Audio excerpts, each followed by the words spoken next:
This news update is brought to you by... Got kids? Then you need video on demand from Flow, with hours of entertaining shows and movies for boys and girls of all ages. There's always something to watch. Simply press the VOD button on your Flow remote. This is how we do TV. This is how we Flow.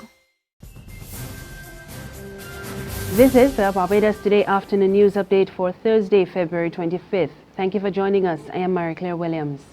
Attorney General Adriel Brathwaite is raising more concern about the increase in gun crime. He was addressing the monthly meeting of the Men's Educational Support Association at the St. Michael's School last night. The one concern is a level of gun-related crimes, which concerned us immensely, and we had.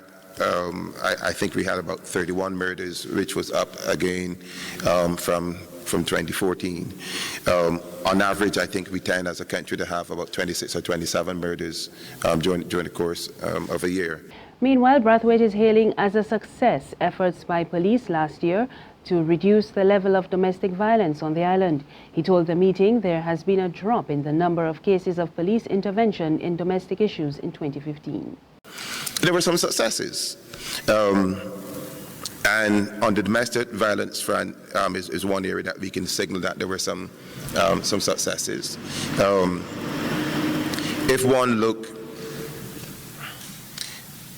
one gauge the number of reports to the police in terms of domestic violence related reports, if one looked at the number of protection orders that were issued in association with the police, then and if one looked at the fact that only towards the end of the year there was one murder down St. Peter, somewhere down there, that young lady. So from that perspective, I think that last year on the domestic violence front can be seen as a success.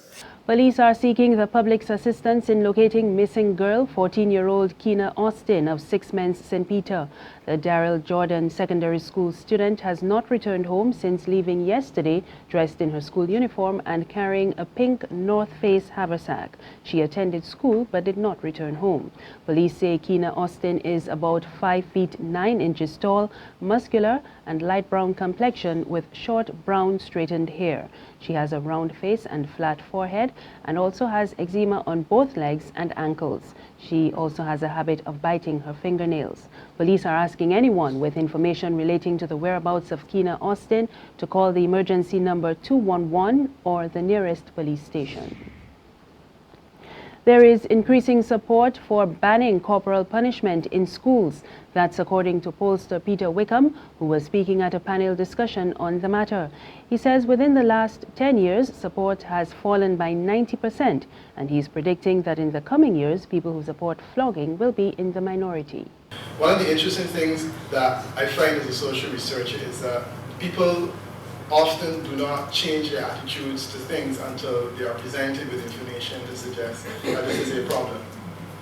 So the internet has now put videos all over the place of people being beaten, children being beaten, parents getting carried away with punishment, people beating their spouses, their partners.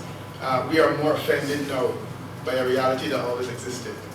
And I think that is important for us to understand that what we may hear about now always existed and has always been a problem. Embattled former CLICO Executive Chairman Leroy Paris appeared in court this morning to find out whether he must repay $3.3 million to the company. Earlier this month, Paris's lawyers filed an application before the High Court seeking a reversal of an earlier ruling that he forfeit the money. The ruling followed a forensic audit, which found that the monies were obtained through a fraudulent transaction.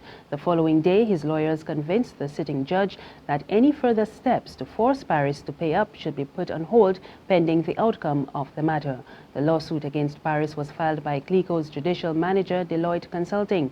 The company has asked for the refund, alleging that the money was obtained from CLICO in breach of trust and fiduciary duty. There's regional and international news after this short break.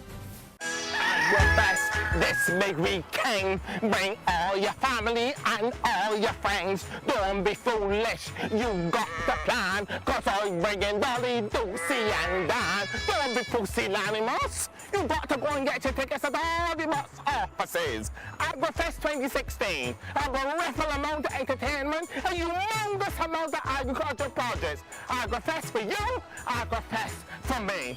Dun dun dun dun dun dun. AgriFest dun dun dun dun dun. Secure your future, be financially strong. Since 1983, we have been there for you. A smart range of products, great tax benefits. We're the solution to your hopes and your dreams. The Barbados Workers Union Cooperative Credit Union. The Barbados Workers Union Cooperative Credit Union. Humble beginnings to smart loans, smart savings. Save smart and borrow smarter. That's the move for me. Stability, prosperity. We're the solution to your hopes and your dreams. The Barbados Workers Union Cooperative Credit Union. The Barbados Workers Union Cooperative Credit Union. In news from the region, Jamaicans are voting for a new government today in what political observers say will be a close race between the incumbent People's National Party and the opposition Jamaica Labour Party. An estimated 1.8 million people are eligible to vote. 152 candidates are contesting the 63 seats in Parliament. In the last general election in 2011, the PNP won 42 seats against the JLP's 21. There are reports of a high police presence, particularly in the volatile areas of the capital, Kingston, following violence that marred the end of the campaign on Tuesday night. And on the international scene, Apple CEO Tim Cook has spoken publicly for the first time since a row erupted with the FBI over security access to a killer's iPhone. Cook told ABC News that he believes he is making the right choice by refusing court orders to help unlock a device belonging to Syed Rizwan Farouk, who, with his wife, killed 14 people in California last December. I think safety of the public is incredibly important. Safety of our kids, safety of our families is very important. The protection of people's data is incredibly important. And so the trade-off here is we know that doing this could expose people to incredible vulnerabilities. This is not something that we would create. This would be bad for America. It would also set a precedent that I believe many people in America would be offended by.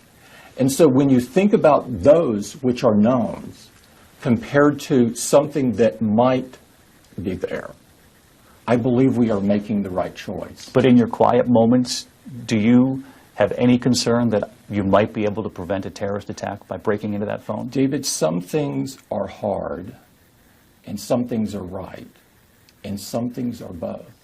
This is one of those things. And that's the news. Remember, there's more on our website, www.barbadostoday.bb. You can also subscribe to our e-paper, email updates, and like us on Facebook. We're on Izumi Media in bus terminals and Screenplay at supermarkets and gas stations near you. You can also tune in to Channel 101 on Flow TV and Mix 96.9 FM for the latest news and sports. I am Marie Claire Williams. Good afternoon.